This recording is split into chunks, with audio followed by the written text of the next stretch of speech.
So welcome. I'm thankful that all of you have made it here today. I think this is going to be a phenomenal conversation, learning about our two speakers.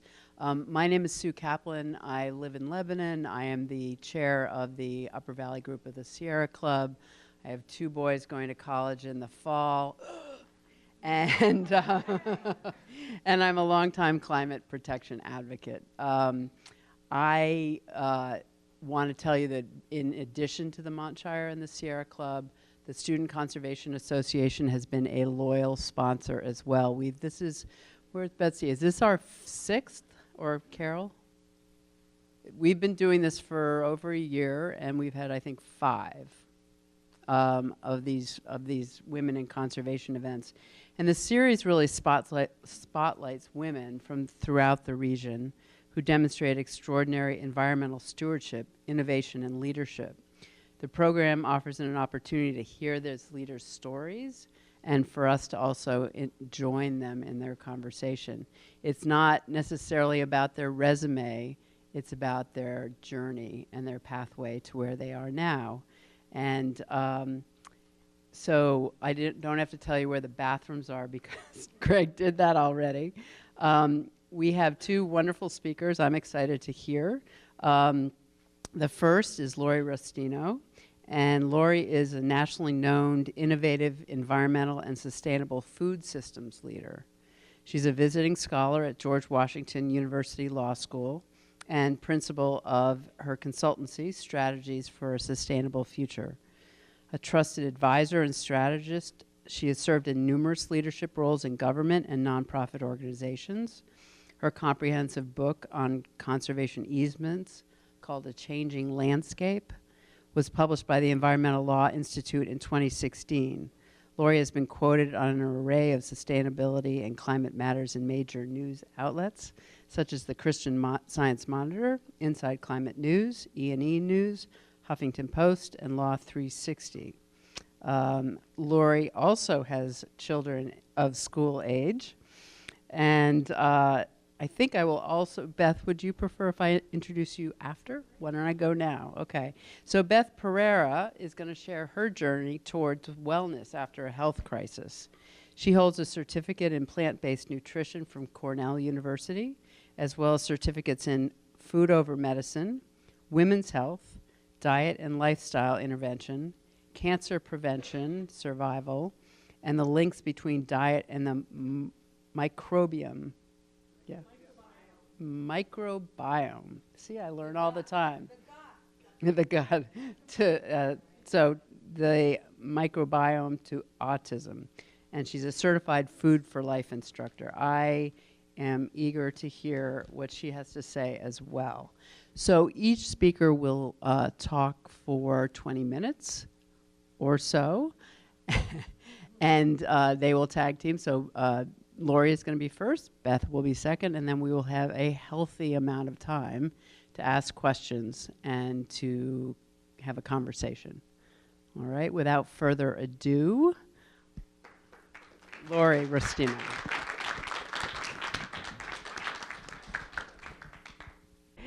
So first I want to thank Sierra Club for inviting me or roping me into this. I really appreciate being here.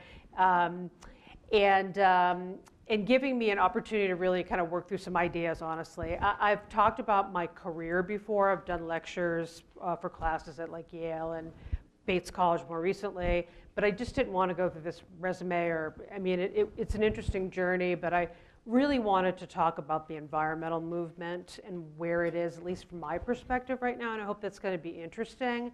But I'm also going to talk really personally about that because I'm going to hopefully come to this from an empathetic perspective. And my feeling right now is that the environmental movement that really started in the 70s it's getting kind of long in the tooth. It's been successful, but our environmental laws that were mostly passed in the 60s and 70s and some in the 80s, they've done a good job, but we need to do more now. We have different and more pervasive harms that our regulatory structure is actually it's not working well enough for society. And now we know, obviously too, with climate change, we are truly a globe that is deeply interconnected. And we're also a changing society in America. So how do we open the doors to a multicultural environmental movement? How do we reinvent ourselves as a society? And so those are things I've really been thinking about in my work, and things I've been writing about and talking to other people about. So I did want to really speak personally today, and I start by just saying, giving this title, which is a little bit provocative, I hope, The Reluctant Environmentalist. And I wanted to start with this man. Do you know who this is, perchance? What's that? Freddie Mercury in the 70s. Really? Mm-hmm. This was part of the soundtrack of my childhood, and this is about the time when he came out with My Best Friend, which is actually one of my favorite songs. It's not the most operatic of the Queen songs, but I really like that. And that might have been around 75 or 76, and I was probably around 9 years old. So now you know about how old I am.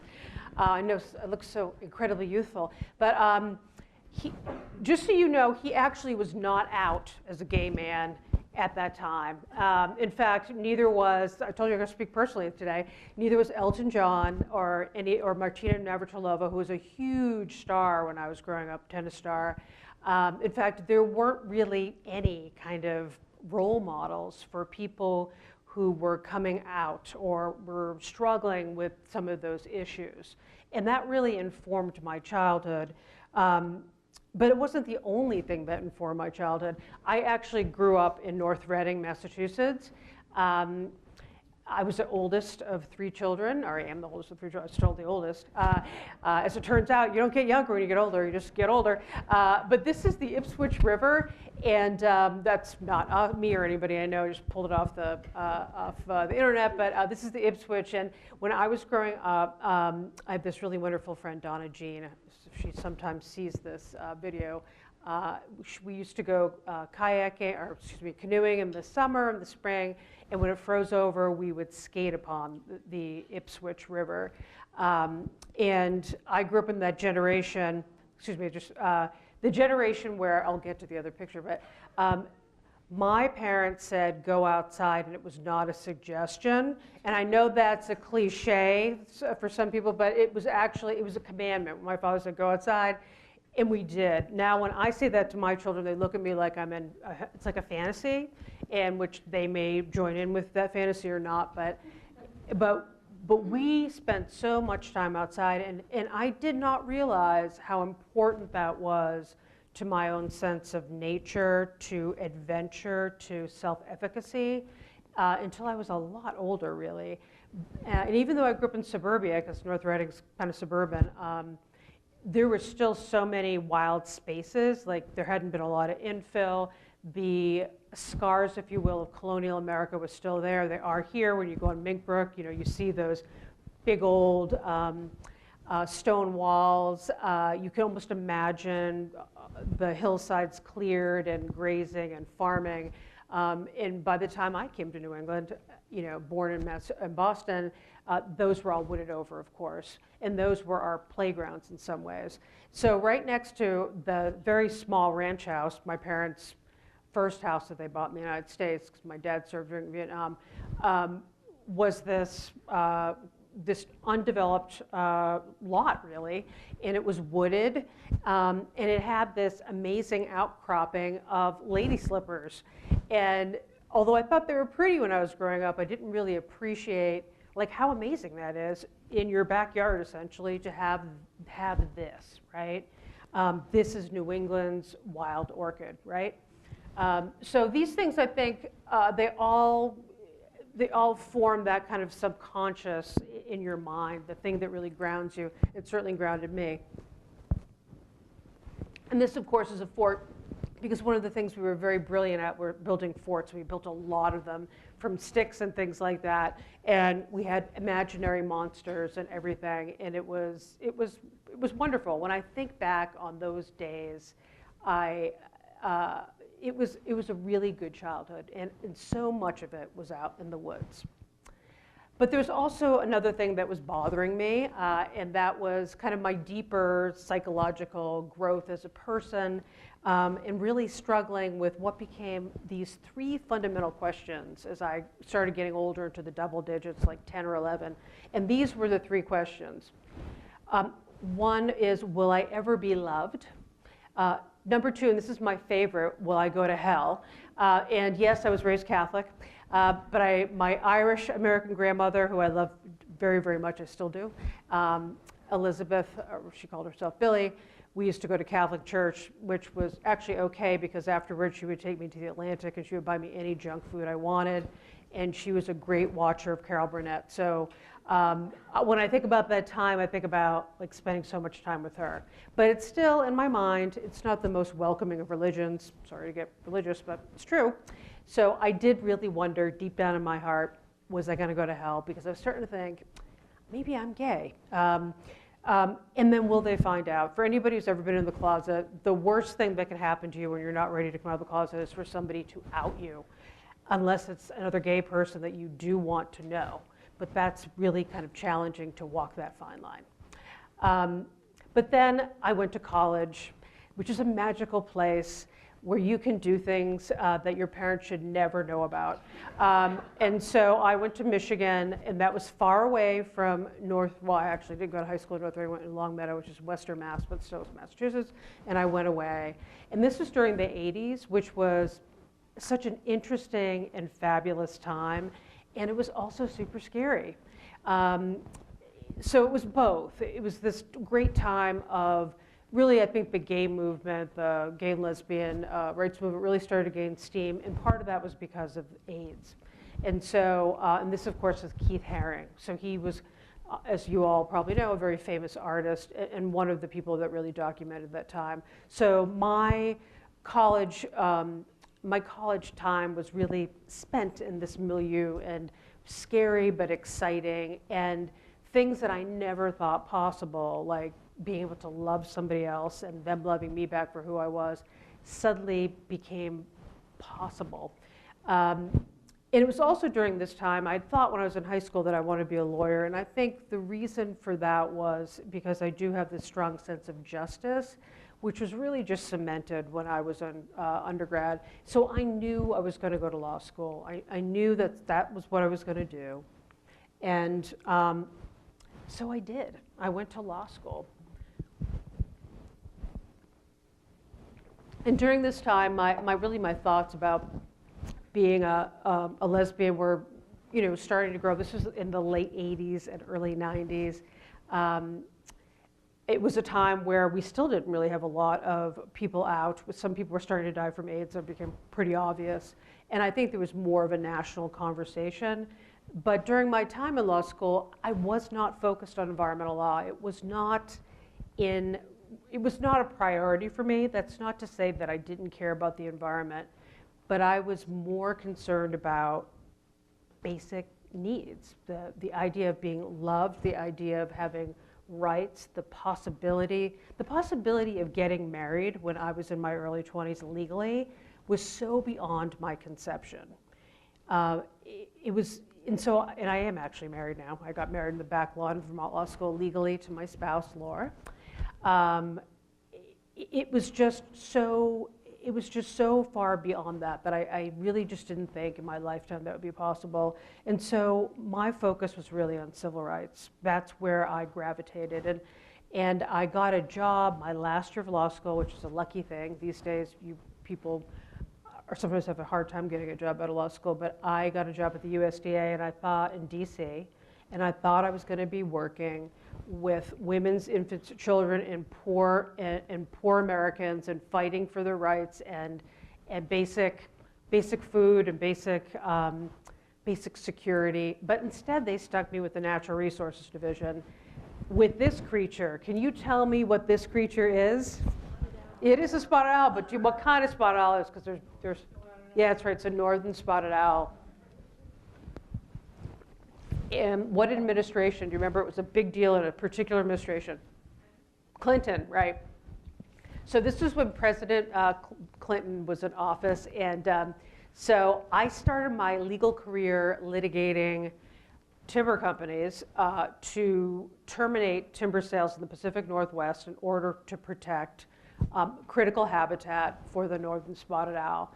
And this was actually kind of complicated because at that time anyway, the Forest Service really focused, I shouldn't say, didn't really, it had a focus on getting timber board feed out, right? It also focused on recreation and things like that, but the Forest Service, unlike, I'm down to 10 minutes, well, I'm gonna speed this one up, but the Forest Service, unlike, say, unlike the Park Service, was focused on really multiple sustained use. I think now what's happened, or actually during my career being an attorney for the Forest Service, we saw that society was pushing the Forest Service away from just getting bored out to becoming more recreation and caring about species like this. And so that was the beginning of my career, was litigating for this creature. And I really started to understand and care about the environment, and actually the way the gay civil rights and lesbian civil rights movement was moving was that we were slowly making progress, and it kind of dovetailed really with my environmental career, both of these things. And so I grew up in the environmental movement when the environmental movement was mature, but when I was maturing, I think, as a human being. And so I spent, and I still am, I'm an environmentalist. My particular focus right now happens to be sustainable agriculture. I'm working right now with the Clean Water for All Coalition, which is comprised of a bunch of different environmental groups, national environmental groups and regional, about especially agricultural nutrient pollution, which is really deeply affecting our waterways and is a huge source of emissions. So I'm very happy to be doing that. It's really marrying my natural resources background with really the work that I've done in sustainable agriculture. So all this is to say that when I think about how we grow the environmental movement moving forward, how we create a more dynamic, inclusive environmental movement, one of our issues has been inviting people of color into the movement, inviting people who come from different socioeconomic backgrounds. When I was at the USDA in the attorney's office, there was only one other African American working on natural resources and environment issues in that office. And do you know how many people there are today working in that office? There's one. It's the same person. So people might ask, well, why do we? And when I was a professor at Vermont Law School, one of the things I was really trying to do is engage more people to come to law school from diverse backgrounds.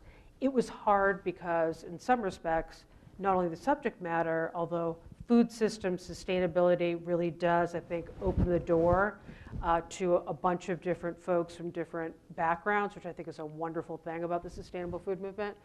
But one of the hard things about being Vermont is it's a very white state. So it was very chilling and difficult to invite people from different backgrounds, which I understand. So me telling you about my background and my being the reluctant environmentalist is to say that I cannot stand in somebody else's shoes, but I think my background has helped me at least a little bit understand why people from different backgrounds might not gravitate towards environmental law and policy in the environmental movement, but that there is a way to open that door. And one of the ways I'm seeing is in the sustainable food movement, but also in the idea that we are the environment, that the environment is about basic needs, honestly. And if you can't get water, if you can't drink water, this is Lake Erie, this is a huge issue. This is phosphorus pollution, mainly from agricultural runoff, which is not directly regulated by the Clean Water Act. This is poisonous. Lake Erie, as you might know, provides water for 11 million people. Does anybody know what the people in the city of Toledo just recently did? It was monumental, actually. It was the first time ever in America. Yeah, you just over it? They created the lake as a... Yeah, that's a way to put it. So they passed the city referendum that essentially acknowledged the rights of Lake Erie to evolve, and essentially giving it, or hoping to give it, legal standing so that citizens could actually sue polluters on behalf of the lake. And so this idea of nature's rights, it's actually been a thread through, a little bit through American law, going back to the 70s. And other places have actually passed that right. And so in Ecuador, for example, has passed a similar right. So this is a case where people who may not have thought of themselves as environmentalists, and as you know, not so many people come out for referendums, right? But they did pass it by about 62%, which is important. So this is about how the environment touches everyone, right? Nitrate water pollution, again, that's another largely agricultural issue. This is in the Central Valley of California, where agriculture is big-time business, right? And these are children who can't drink the water there, and they're protesting. So that's another example of how we see different people from different socioeconomic backgrounds, different races coming together and talking about the environment, maybe not in the way that we did it traditionally in environmental law and policy, but in a way that I think really speaks to a path forward. And this is CAFOs are actually increasing. That's, of course, when you get, thank you, a lot of animals. It's so funny how 20 minutes just flies by. You all are such great people to talk to. So it's actually livestock production, as you may know, is continuing to consolidate in America. And so you can have thousands, and in the case of poultry, there are some poultry facilities that number into the millions, which is, you know, it's a ton of manure. It smells horrible. People who live there are generally people who can't move away, but they don't, some of them don't want to. That's their community. North Carolina's been very successful lately. Can anybody tell me what they've recently, in the last 6 months, done? There was a huge lawsuit that people who lived in the polluted, Right. I believe near the hog farms, Mhm. got a $400 million That's right. settlement. So they sued on a tort theory, not an environmental theory, but a tort theory. But I think that's still really helpful, saying it's a nuisance theory, saying you have created a nuisance that is interfering with our ability to live healthy and enjoy our life here and enjoy our property. And so, yes, it was very successful. It was a huge amount that the jury found. But then there's a law was passed in North Carolina that says you can only get so much tort liability. So that really brought it down. But still, I think that was amazing. And again, what you saw was people, especially African Americans of the community, are becoming very highly organized and really working toward fighting bigger business, agribusiness, in order to address the environmental justice issues in their community. And this is Karen Washington. I had her speak when I was a law professor from law school. She's very well known in the community. She's a James Beard Award winner. She lives in the Bronx. She is a serial innovator, but one of the things she started was Black urban growers. And she's been very big in the community in New York City about taking on the power of food for the community and the power of growing your own food, of having a healthy lifestyle, of being able to provide for yourself, that empowerment that comes with that. And so I wanted to end with her because Karen's pretty amazing.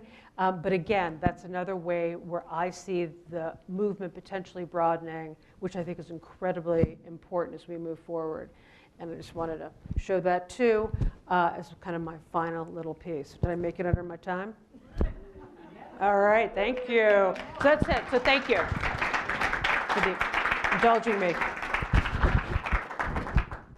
Again, I'm Beth Perera, and I don't live here. I live in Maine now. I used to live right down the road, but so I used a little fossil fuel to get here. Sorry, but I had to. So thank you to the Sierra Club and to the Monshire and to Aunt Carol for inviting me to speak here. And thank you, Laurie. It's always wonderful when you follow a speaker and you're not going to contradict anything that she just said, because I've done that before. And that's kind of scary. So part of my talk is about there is no planet B. I hope you all realize that.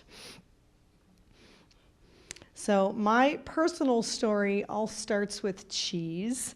And I will say right off the bat, if you don't remember anything else that I teach you tonight, my shirt says it all, eat plants.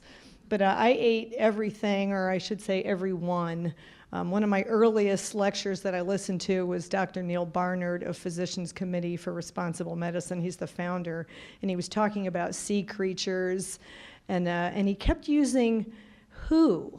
and and they, and he didn't speak to them as its and things. So I ate every one. I didn't just eat everything. But it all started with cheese. I did not aspire to be vegan, to eat plant-based. No, I had one cousin who was kind of sort of part-time vegan, and I didn't understand it at all. But you get to a point in your life where there's pain, and you kind of seek the cause of that pain. And for me, cheese was the culprit. And this little chart, this is one of my favorite graphs in all of my presentations, because it shows this escalation. 100 years ago-ish, people ate less than 4 pounds of cheese a year, and now we're eating over 35 pounds of cheese a year per person, and I'm not eating any. So somebody else is eating mine. And I love this lady. Of course you can live without cheese. I didn't think I could, but I was eating more than double the national average of cheese, and I got to the point, and this is like 10 years ago, so I'm 57 now. I'm probably getting ahead of myself, but I was eating double the national average, got to the point where feet were in pain, toes wouldn't bend, hurt to put shoes on, and when I got to the point that it hurt just to slide my feet under the bed covers at night, it's like, wow, sheets hurt.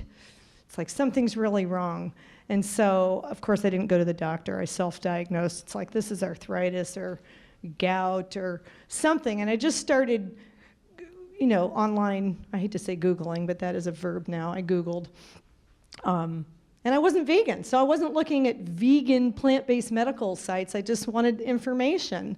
And everything I read said, #1 trigger for joint pain, inflammation, arthritis, and gout was dairy products.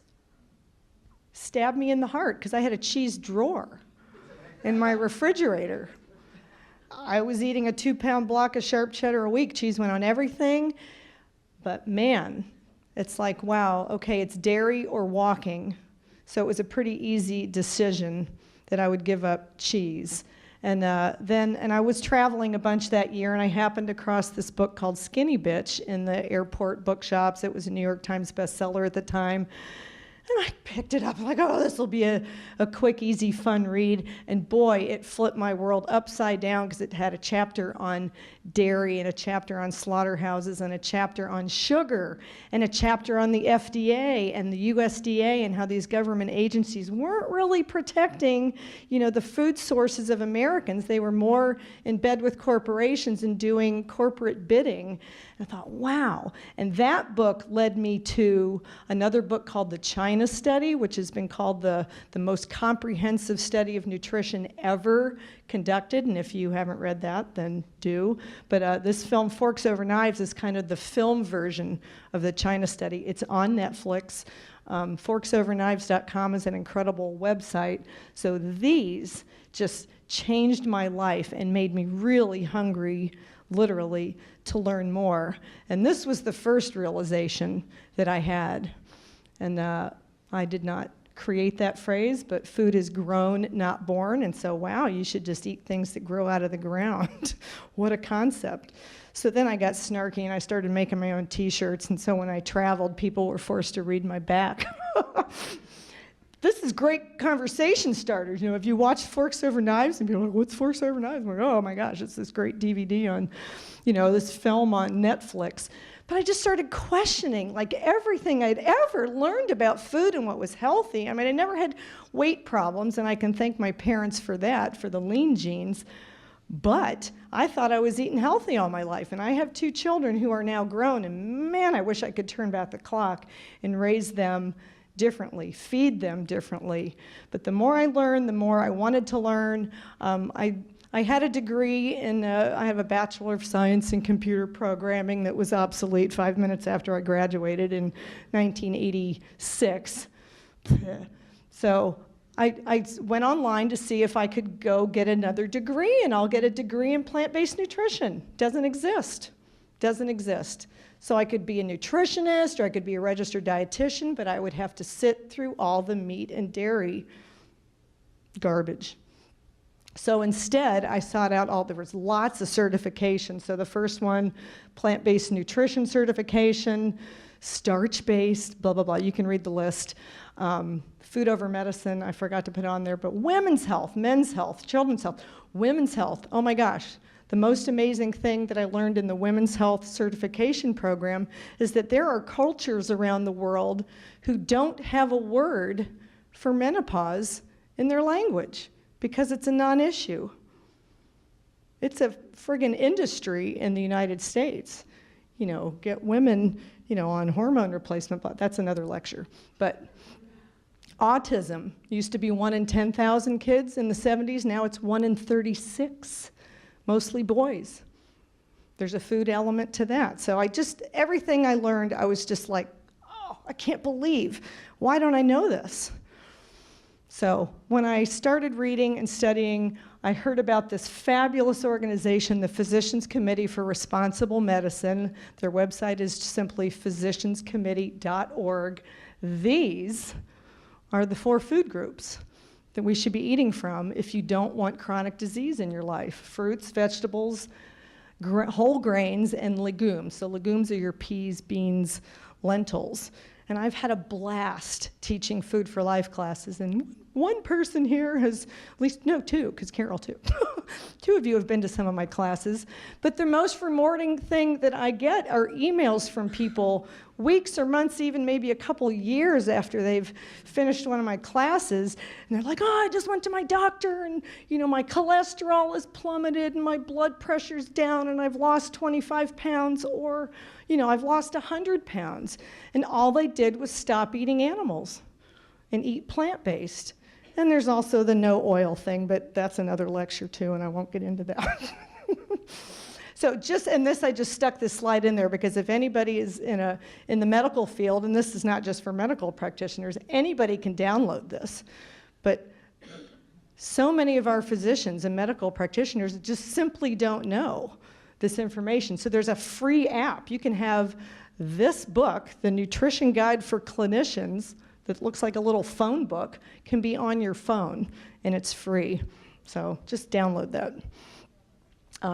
I just stuck this up there because it's adorable. And this is the only publication to which I subscribe, Naked Food Magazine.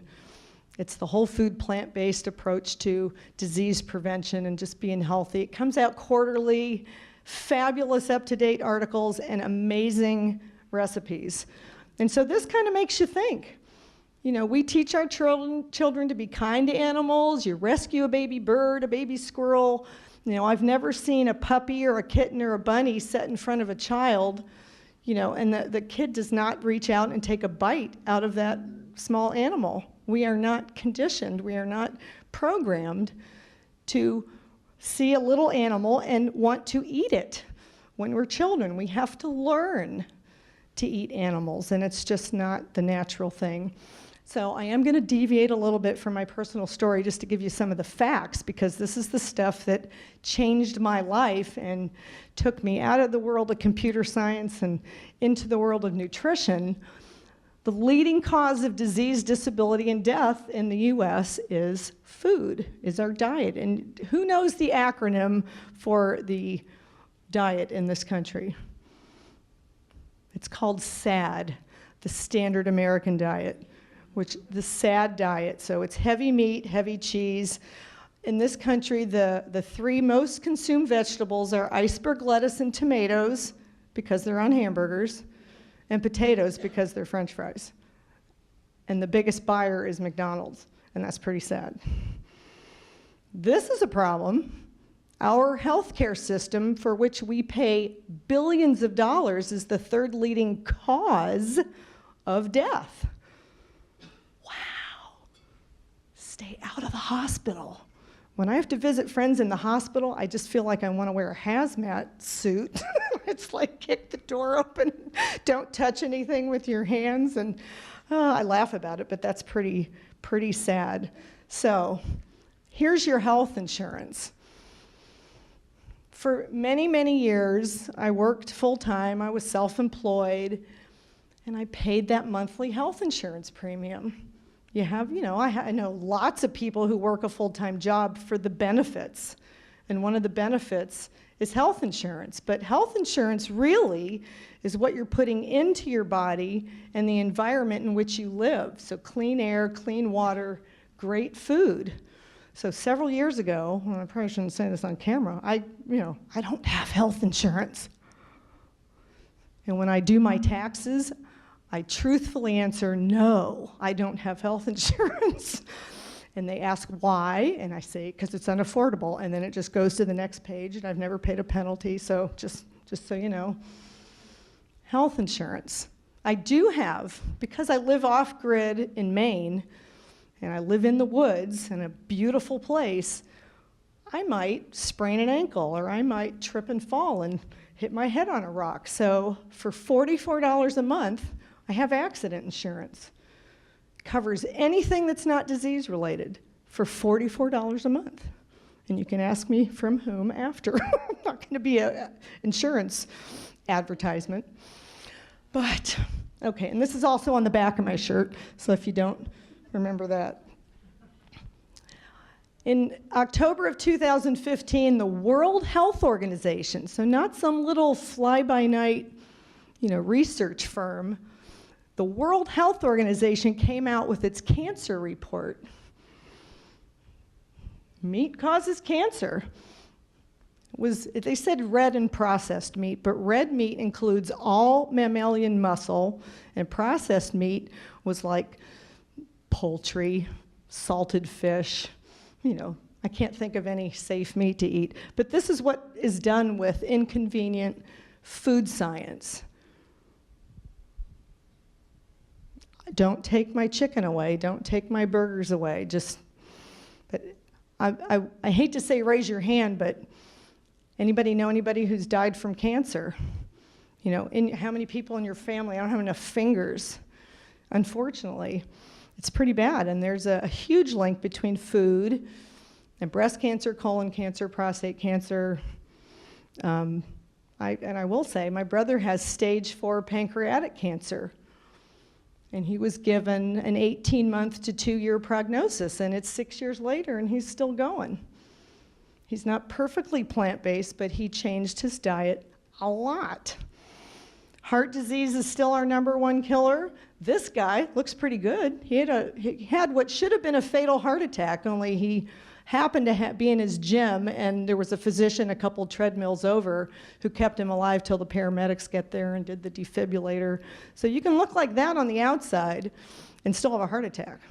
It's what you look like on the inside. And just so, in the red, I know this is very cheerful, death is the most common first symptom. So we just have to prevent. Type 2 diabetes. This is my friend Sally, who lives in Brandon, Vermont. She did give me permission to use this picture. But she came to a couple series of my classes, lost 130 pounds, and diabetes in 16 months. And I want to just make it clear that it doesn't take 16 months to get rid of your type 2 diabetes. There's lots of residential programs, and they say at most, if you have a really stubborn case of type 2 diabetes, it would take 2 weeks for food to reverse the diabetes and make it so that you are no longer clinically diabetic. Food works much faster than pills. You all know that this is a pretty heavy country, and we used to be #1, but now we're #2 to Mexico because they started putting cheese on everything. Alzheimer's, dementia, you don't think about that as having a food link, but at 2, it's a bunch of little strokes, clogged arteries to your heart and you have a heart attack, clogged arteries to your brain, you have a stroke. Well, a bunch of little strokes can lead to dementia. So it's food. And people come to my class and say, but high cholesterol runs in my family, diabetes runs in my family. Well, it's the food that runs in the family. Because I eat differently from everybody else in my immediate family. And just in my immediate family, there's diabetes, cataracts, cancer, and overweight, and I don't have any of those. But those run in my family because all the people who eat the same way have those problems. This man is one of my heroes, and I wish I had this book here, but I can't find my box of environmental books, because I've moved a few times. But I wish I could just zap the information in this book into everybody's brains. This is Dr. Richard Oppenlander. If any of you have seen the film Cowspiracy, Cowspiracy. It's on Netflix. It's an entire documentary on how animal agriculture is one of the leading causes of environmental degradation. But he wrote this book, Comfortably Unaware: What We Choose to Eat is Killing Us and Our Planet. So this was kind of, when this book came out, it was my big leap from just health, personal health, family health, to environmental health. Like, wow, all the same things that are better for us individually as human beings, you know, eating the optimal diet, also happens to be better for the planet. I'm not going to read you all these numbers. These are all just catastrophic numbers that should all be zero, but I do want to point to his point that this is not just about factory farming, it's about raising animals as food. You know, if you raise one chicken or one duck, you're feeding 5 times more grain to that bird than meat you get out of that bird. So it's just a really lopsided, unsustainable relationship. You get a heck of a lot more food, you know, plant food, than you do animal food. If you only had 1 acre, you can't even raise 1 cow. But you can have 53,000 pounds of potatoes, 40,000 pounds of tomatoes, something like 5,000 pounds of kale. That feeds a lot more people than, you know, half a cow. Uses less water, less land. It's a good thing. So how about some good news? If everyone in the US went vegan, and by vegan we're meaning just eating plants and just leaving animals off the menu. And just by the way, I refer to vegan, it's whole foods, plant-based, because French fries are vegan, Oreos are vegan, Twizzlers are vegan. You know, I'm talking healthy plant-based foods. If everyone in the US became vegan, we could feed everybody twice over with no additional resources. That's pretty profound. And environmentally, as far as greenhouse gases, if everybody ate beans instead of beef, 50 to 75% of our greenhouse gas reduction targets would be met simply by that one change. And we don't have to wait for a government to tell us to do it. We don't have to wait for new technology. We don't have to spend trillions of dollars. We just make a decision and we stick to it. I'm going to eat plants instead of animals. And nobody argues with me about whether or not smoking is bad for you. Nobody. But everybody argues about, well, it's a personal choice, or, you know, I'm going to eat for my blood type, or I'm going to eat for my shoe size, or I'm going to eat for my eye color, whatever. But evolution is a fundamental necessity for every survival of any species. A principal factor in the survival of humans on this planet will be the evolution to a plant-based diet. We can't feed 8 billion people eating animals. So it really is about the planet being healthy. This is scary. You know, have you ever seen those pictures of the fishing trawlers where the guy is walking on top of a huge net that's just full of hundreds of thousands of fish? That's not fishing. That's just raping the ocean, and it's unacceptable. We just can't do it anymore. 200 million sea creatures an hour. What is sustainable about that? It's just not. And then, as we mentioned at the beginning when you were talking about the Albatross movie coming up, plastic is a huge factor. If you're eating seafood, you're eating plastic, period, end of story. So it's not a healthy thing for you. We all love Jacques Cousteau. He's been gone for decades, but even when he was still around, he said, man may or may not be part of the plan that nature has for Earth in the future. You would have to be under a rock if you haven't heard the term the 6th mass extinction. You know, 150 to 200 species a day are going extinct. And you've heard, oh, the bees are going away, the insects are going away. Well, guess what? Humans are an animal, and we are in the same line. And if we just continue destroying our habitat, we can go extinct too, and that's pretty frightening. A lot of respect for this man, Peter Wadhams. He's been studying the Arctic for over 40 years, and you may have heard of the term Blue Ocean Event, the BOE, which may happen this summer or this fall, which means the end of measurable Arctic ice. Ice cap is the big air conditioner on top of the globe, and if it goes away, we're going to heat up probably pretty quickly.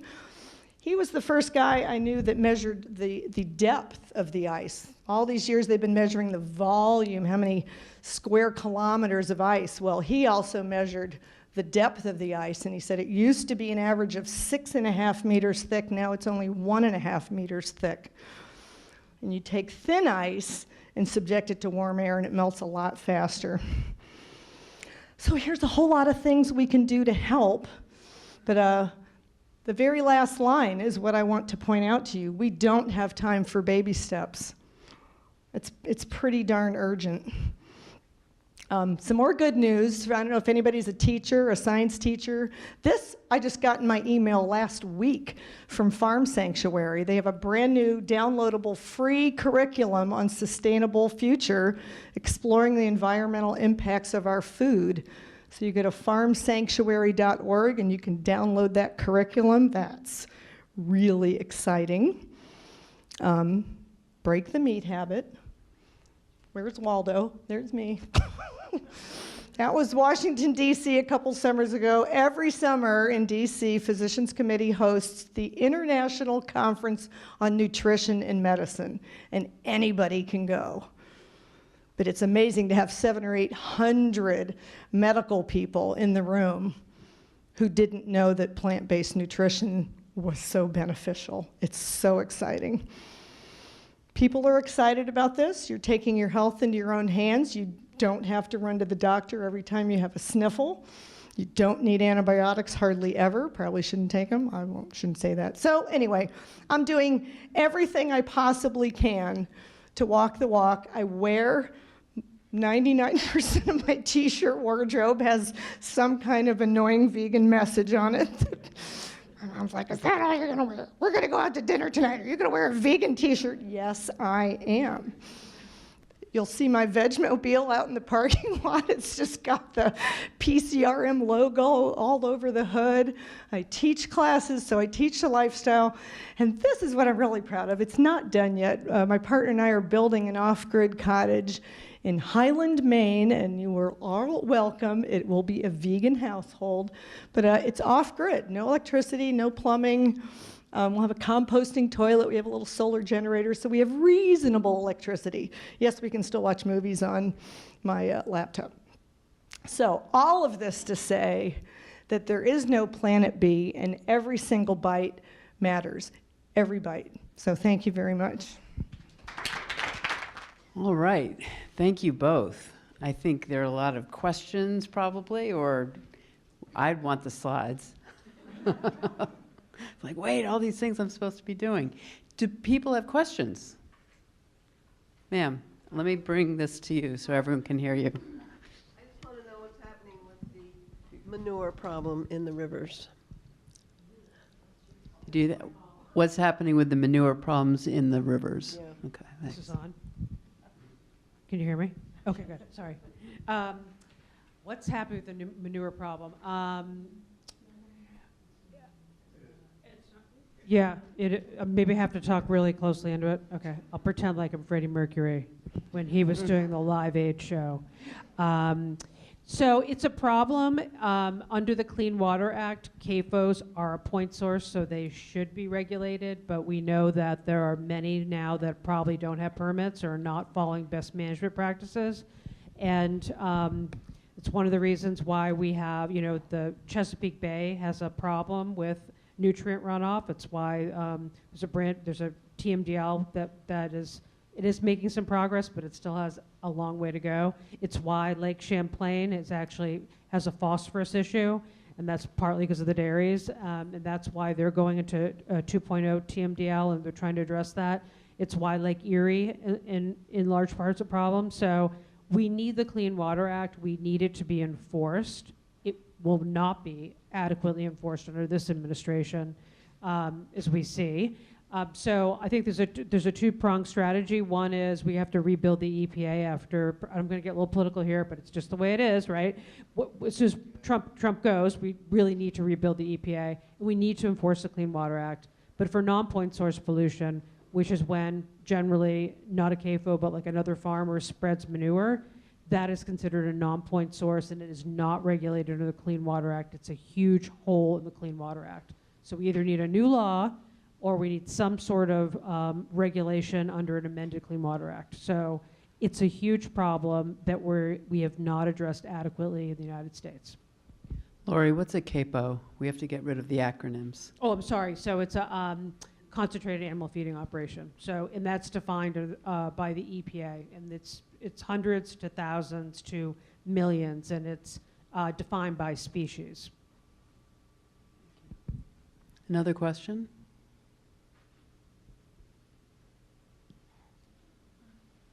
Yes.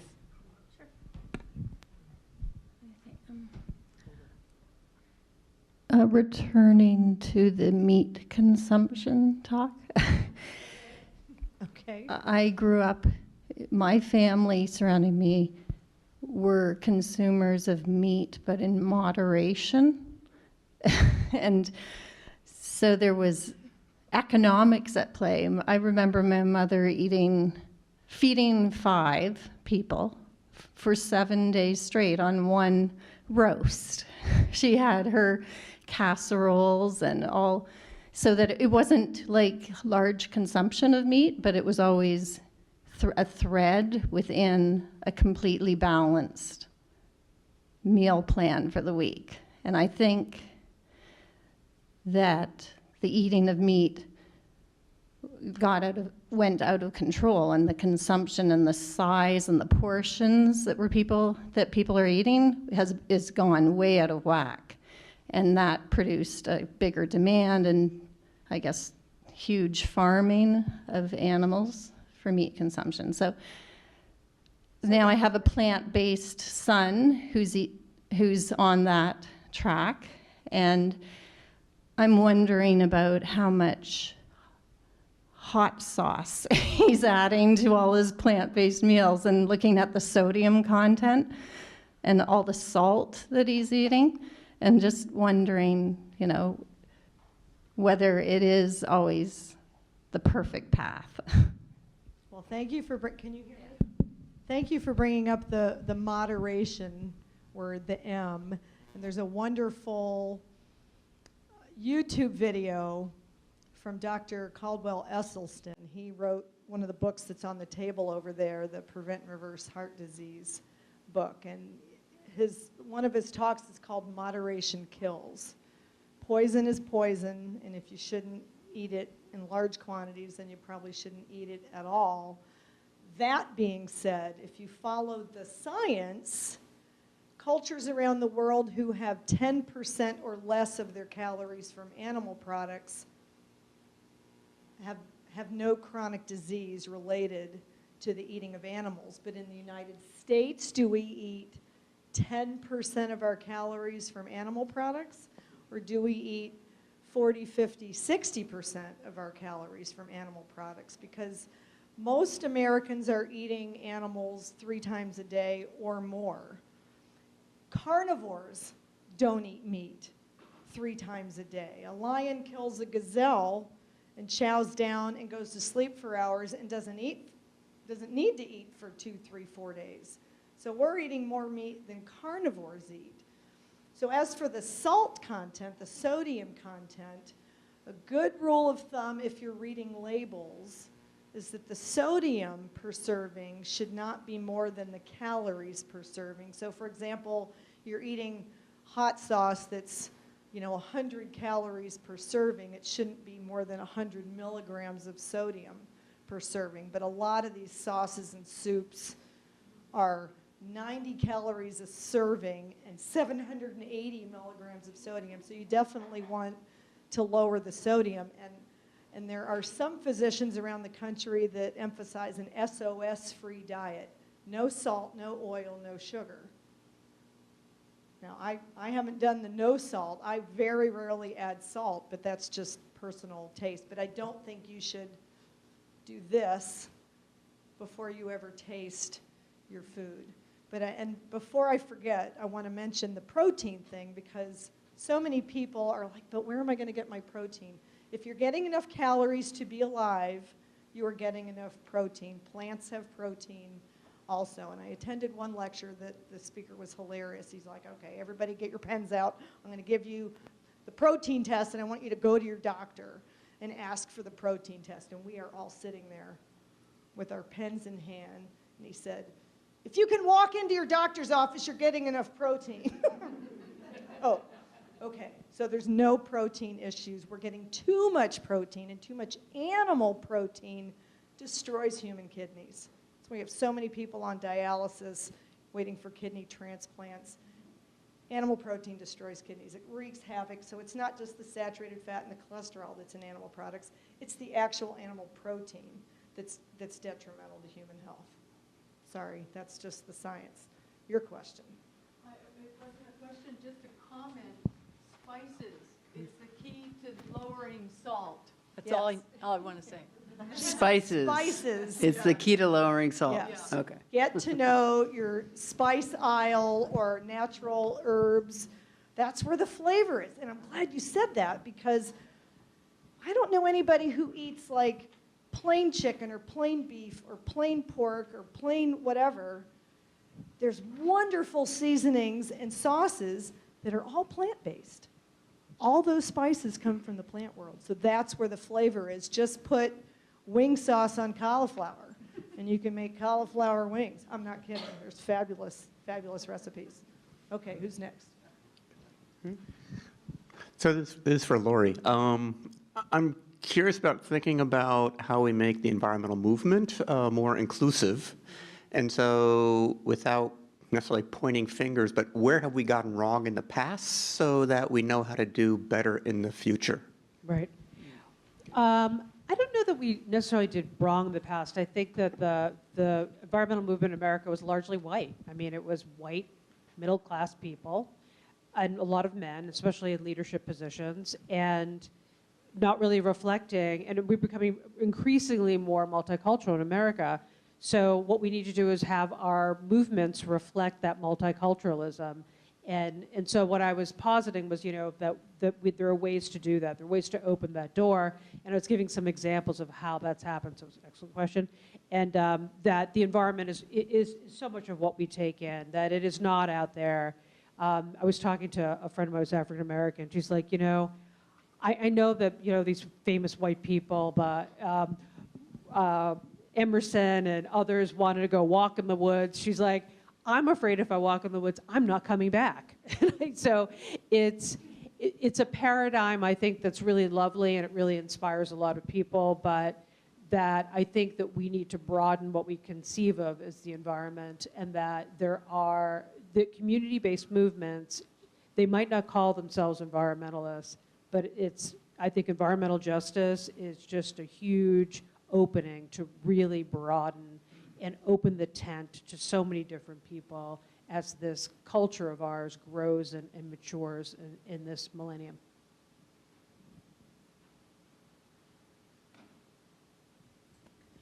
Laurie, I think about all of the sort of catastrophes that we're aware of.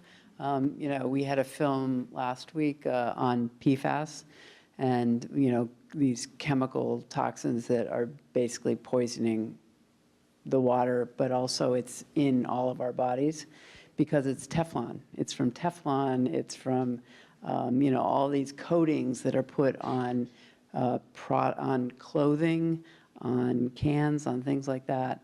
I think about Flint and the water poison, the lead poisoning in water. I think about Lake Erie. Those are all, water and air. They should all be considered environmental issues, as opposed to, a stodgy old affluent people who are going to go hiking because they have the time to do it. So I think when you were talking about recruiting at Vermont Law School, I'm like wondering why wouldn't one think about recruiting people to engage in environmental law as health law or something like that, but go into some of these places where these have really changed communities? We did, and I think that, I ran a Center for Sustainable Agriculture, and we were able to attract people from different backgrounds. And interestingly enough, mostly women. So one of my concerns actually over time was the fact that men weren't joining the sustainable food movement. And so I think when you build any kind of movement, you want to ensure that there's diversity and not lose that, because sometimes you can actually disenfranchise your movement. But I definitely pitch that. And I think that sustainable food, and what Beth was talking about, is really, it's invited a whole nother conversation that people might not think of it as environmentalism, but I still consider myself to be an environmental lawyer. A lot of people who ask me for commentary and stuff think that I'm a sustainable food person, and I am, but I'll always consider myself to be an environmental lawyer. Yes. You brought up a point on my question is the gender differences in terms of appetite and of behavior. And I noticed that of the 30 people who are guests here, there are 2 men and 28 women. Is it the case that women are much more open-minded about these problems than men? You're forgetting to count yourself. Well, and then you have a question. I noticed it's mostly women who attend my Food for Life classes, and I hear from them, but I have 3 sons, but I have a husband. They will never give up meat. And I think culturally, socially, there's probably more social pressure for males to continue eating meat because there's this, false air of machoism, and that you have to eat meat to be manly, which is so backwards, because eating meat is the leading cause of erectile dysfunction also. I'll just throw that out there. That will get them. So we're number 1 in that. It's 40% over age 40 and 50% over age 50, the men in the U.S. So if little blue pills are in your household, just get the meat out of there anyway. But I think there is, I hate to say stigma, but women primarily are the caretakers still. And I know a lot of men are doing more cooking and grocery shopping, but I think it's still more on women's shoulders to do the food thing for the family. Even if, if there's a man in the household or a teenage boy or college kids who do like to cook, at least in my experience, they're not the ones doing the grocery shopping and making those first food choices for the family, because he or she who does the shopping determines the health of the family. Think about that. If you're doing the grocery shopping, you are in a power position to determine what your family eats. And, I hear a lot of parents of young children say, but my kids won't eat that. I'm like, but your kids will get hungry. And the 3-year-old's not grocery shopping. They're going to eat it. And if you start them really young, they just grow up not knowing anything different. And that's when I wish I could turn the clock back. And I know I'm way off topic, Dennis. But did that kind of sort of answer your question? Maybe the problem is the Y chromosome. The Y. Well, I know some transgender folks who just say that all problem men should be given some T blocker and estrogen, and they'll just have a brain change and be a lot calmer and nicer. So I just think this is a really interesting topic, and I don't know the answer to it. Mine is just anecdotal, but like I said, most of the people, my program, programs across the country was slanted toward, for sustainable food systems, is slanted toward women. And I just don't know why that is, because of course, celebrity chefs were first men mostly, right? So when there's money to be made, it seems to skew differently. But I do wonder if there's something about food that's really intimate. And I grew up in a family that was very egalitarian. My father, pretty egalitarian. My father was one of the grocery shops. My mother hated going to the grocery store, and he cooked too. So, but I think that there's something probably intimate about food that has a skews gender. This is all in general, but that's been my experience with the groups that I've seen, that they have really been more focused women. But I think that's also an indicator, though, that we need to think about that, and why is that? because we do need gender diversity in our various movements and the way we want to make the world better.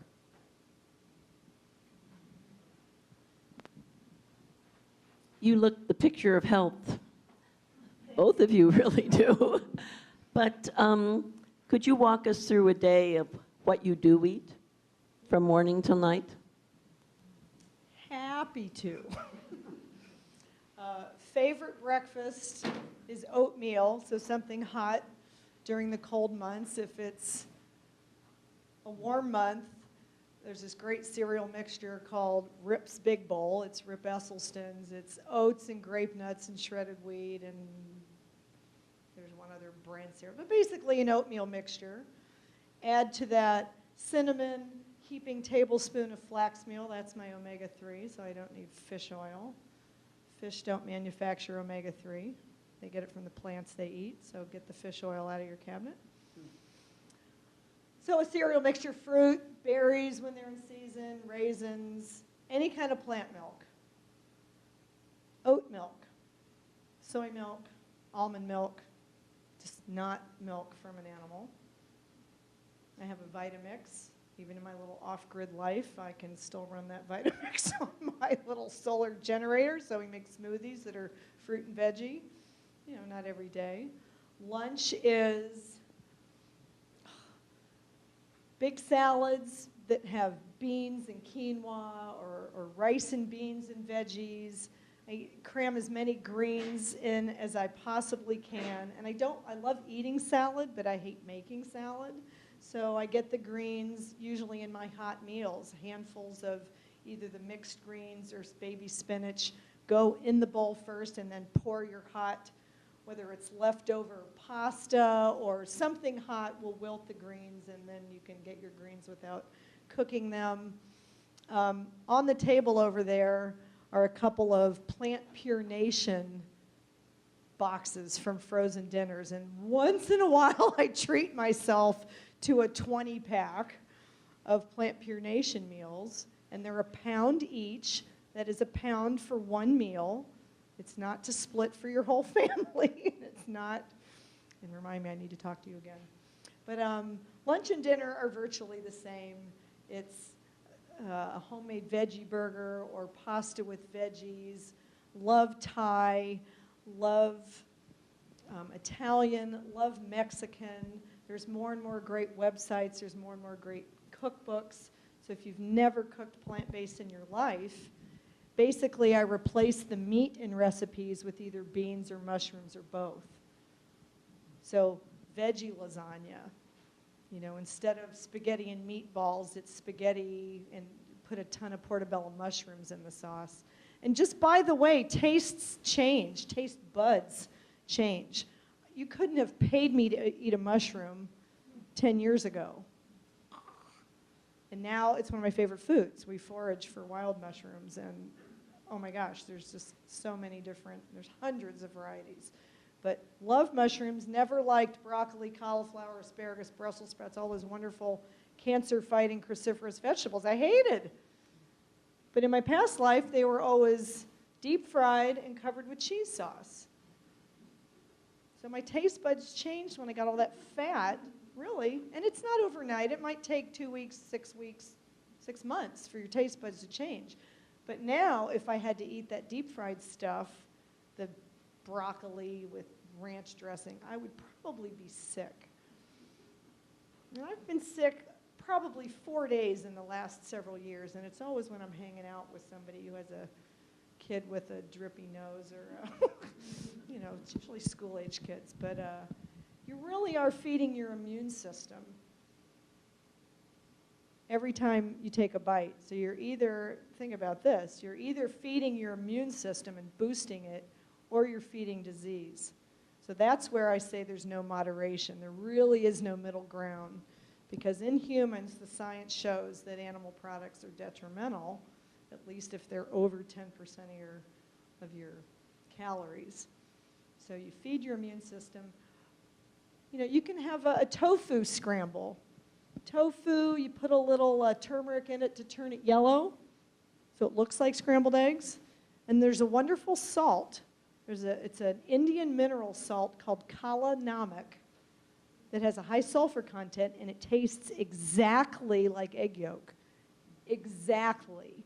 So you sprinkle a little of that salt onto your tofu, and you mix in onions and peppers and mushrooms. You have this beautiful tofu breakfast scramble that tastes like eggs. You can make egg salad without eggs. It's amazing. So don't eat the same thing every day, but I want you to know that you don't have to have 27 different meals, if you decide to make this transition to eat plant-based. If there's 3 or 4 different favorite meals, eat those same 3 or 4 things for weeks. One of my friends lost 193 pounds over the course of a couple years, and he was only in his late 20s. He lived on bananas and apples and melons and beans and rice because he was a poor college kid. I don't even think he was in college. He was just a poor kid. Lost 193 pounds in less than 2 years. We have 2 questions back here. I'm going to start. When I first heard about Earth Day and the environmental movement started being talked about, recycling was always a big part of that. So since the 70s, that's been, a gradual way of life. And finally, it seems like everybody in my town is kind of on board with it. And at town meeting this year, it was a really hotly debated topic whether we should recycle anymore, whether it should just be burned or sent directly to the landfill. We pay $20,000 a year to have our recycling taken away. It's not that we're making money out of it as a town. And so as people who care about the environmental movement, what do you know about the future of recycling? Is this not part of the future of the environmental movement? Well, that's a really good question. I think there's some real issues with recycling now because we used to apparently ship it a lot to other countries, and now China doesn't want it because of the toxic materials. I think the whole plastic conversation we were talking about that before too in the Albatross movie. I know when I was growing up, which wasn't that long ago, it was the 70s, plastic was not ubiquitous. I mean, it's really unbelievable how in a short amount of time our society's gotten hooked up on plastics, which are really, aren't that recyclable, honestly, and they're a petroleum product. So I think one of our fundamental issues in this country, which we have exported to the developing world, is our being enamored with these throwaway objects that take a lot of energy to make. So I think recycling's great as far as it goes. It's not the full answer. I think what we need to do is really look at how we're using our resources fundamentally and really question our dependence on plastic because it's killing the oceans, it really is, and it's also filling up our landfills, and it's in everything. It's in water that we drink, it's microparticles, it's everywhere, kind of like Teflon, we talked about that before too. There's when you look at complex systems, right, there are unintended consequences. There's nothing you can change without there being a cascading series of effects.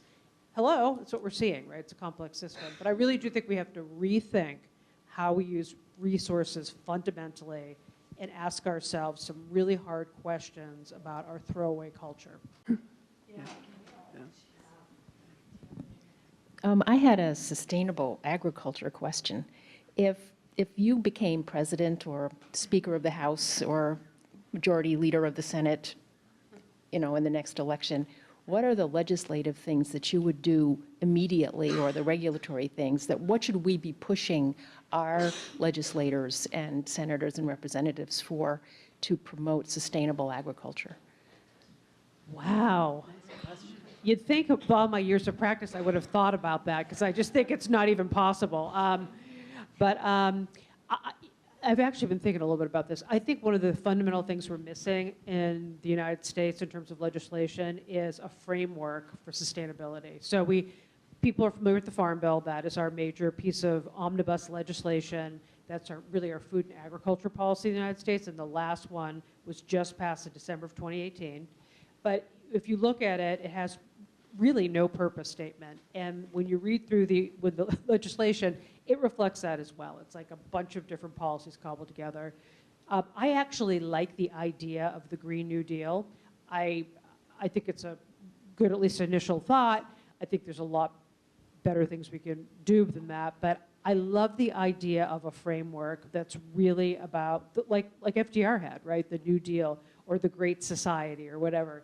We haven't had that in a while, and I think that our country is really struggling to really have a movement and to funnel legislation that would really kind of further that framework, a collective framework for really a more sustainable future. And so that would be one of the things that I would push, actually, is I would like to see a framework that would help us have better sustainable policies in the United States. I'm not running for president or anything, but, but every 5 years our USDA comes out with new dietary guidelines.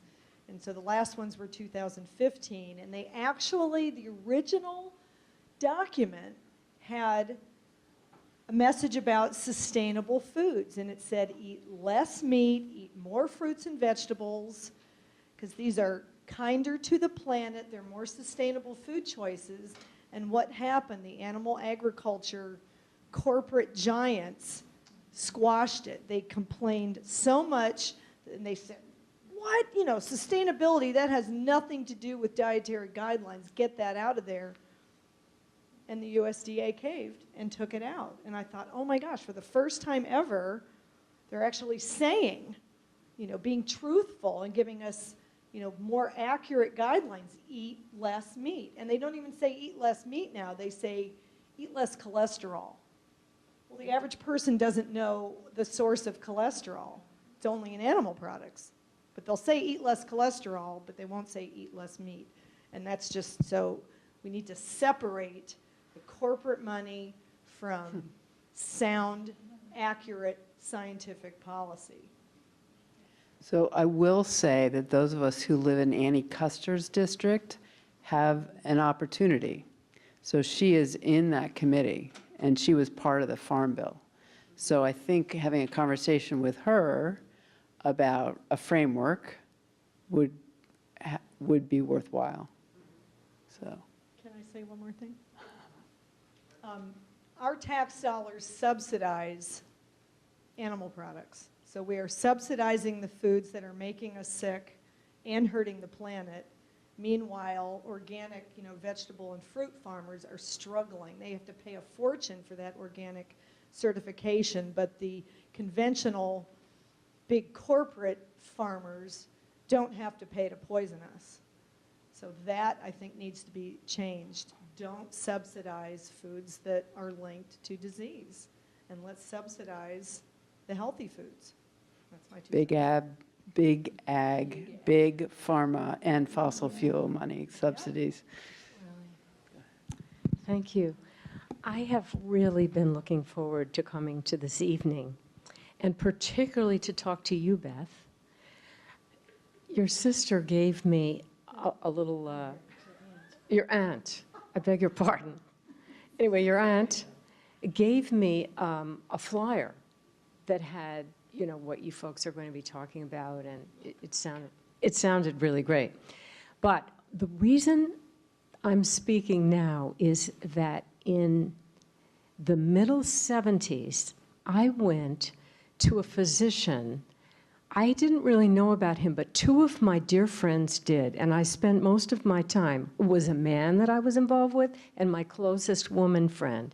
And they were wild about a man by the name of Henry G. Beeler, B-I-E-L-E-R, who was famous for writing a book called Food is Your Best Medicine. This was after Adele Davis came out with her stuff, and Diet for a Small Planet had come out. And this book didn't make it, you know, the way that those did. But I went to visit this man, and he said, you're healthy, you're good. You know, just basically keep doing what you're doing. This is when I was in my early 20s. Okay, but what he's famous for is what's known as Beeler broth, which is combining zucchini, all alkaline type of vegetables. So combining zucchini, celery, green beans. You steam those, you put them in a Vitamix or blender, whatever, and then you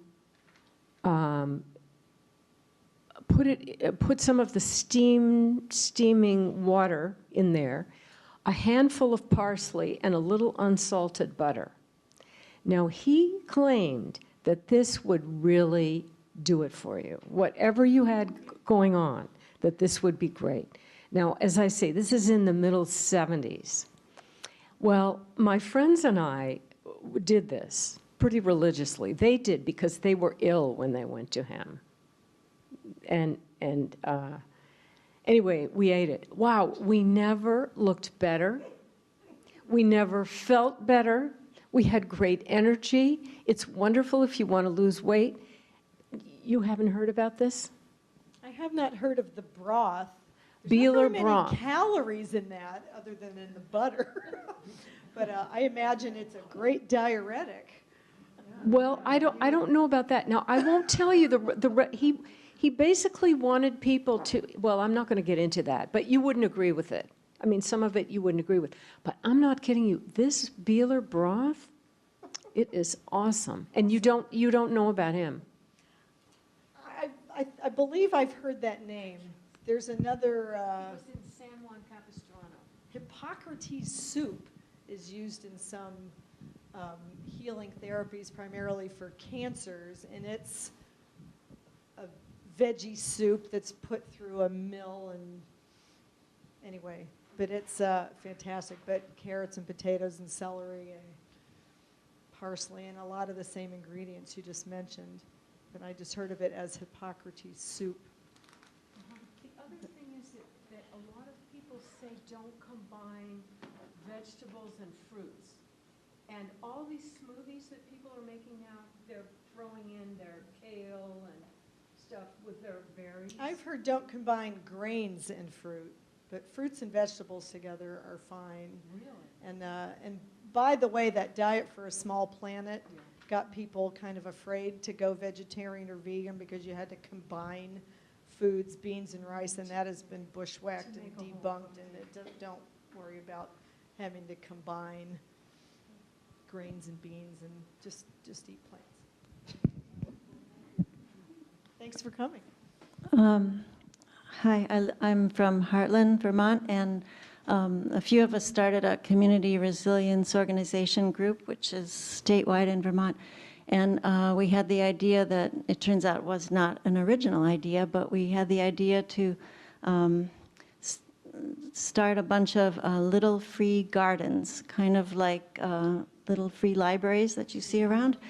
And then, of course, after we talked about it a bunch, we looked it up, and there's an organization, and it's around. But the idea is manifold purposes, from growing food and eating food to building community. The idea would be to anybody who has land, who's willing to have neighbors come onto the land and work it together. As the planet moves forward into more possible chaos and possible collapse, we need communities to be built. So this was one thing. And so there's a lot of organizations in Heartland, the Garden Club, Aging in Heartland, a lot of different ones that can plug in. So I'm just mentioning it because you might want to think about it for where you live. Anyone else? Auntie. Oh, gosh. One thing we didn't cover much this evening was the impact of the meat industry on the land and how there's deforestation going on everywhere, and burning forests to create land for raising animals, and that's a big concern of mine as well. It's huge, and that's what the film Cowspiracy is primarily about. Deforestation, either specifically for grazing livestock or to grow grain to feed livestock. And if we would just feed grain to people, we could eliminate the middle cow. so to speak. We don't need to pass grain through animals. We can eat grain ourselves. And this massive corn, mostly Monsanto's gone, so now it's Liberty Link, owned by Bayer. You know that Bayer bought Monsanto, so down with Bayer. But anyway, Liberty Link is the new Monsanto, the Frankencorn. But all this corn's being fed to animals. If you've ever been to Iowa, central Iowa, just tens of thousands of acres where there's not a tree, and it's all corn, and it's all being fed to livestock, and then people eat the livestock. So you're just consuming, you know, sick animals and chemically laden meat. And overseas, you know, the rainforests are going to be gone. The rainforests are our land source of oxygen, you know, plants, trees. And in the ocean, it's the plankton. And between killing the oceans and tearing down the rainforests, we are cutting our own throats because we're destroying our oxygen supply. And so are other countries. Oh, yeah. Well, and mitigation, too, for climate change. So I think one of the issues now, our meat consumption is largely flatlined, even though it's a lot. And the issue is, though, in the developing country, is that they're doing what we did. So what you're seeing is the rates of wanting to have high-quality protein or meat protein are rising in those developing nations. And so I actually just did an article on meat, actually, and food security globally. It's a huge issue. In the area, too, where there's populations are growing and graduating people to middle class, tend to be the areas in the globe, to the global south, where yields are declining because the precipitation with climate change is declining. And so it's a really complex geopolitical issue that's driven really in part by food security and growing global population. So although we have our problems here, I think one of the things that's really important to think about is we are part of a world that's all interconnected, and climate change really brings that to the fore because all those gases really mix. And we're getting closer and closer as our populations grow. We'll be probably beyond 9.6 billion people by 2050. So that's enormous. And that population growth isn't happening here. It's happening in less developed countries.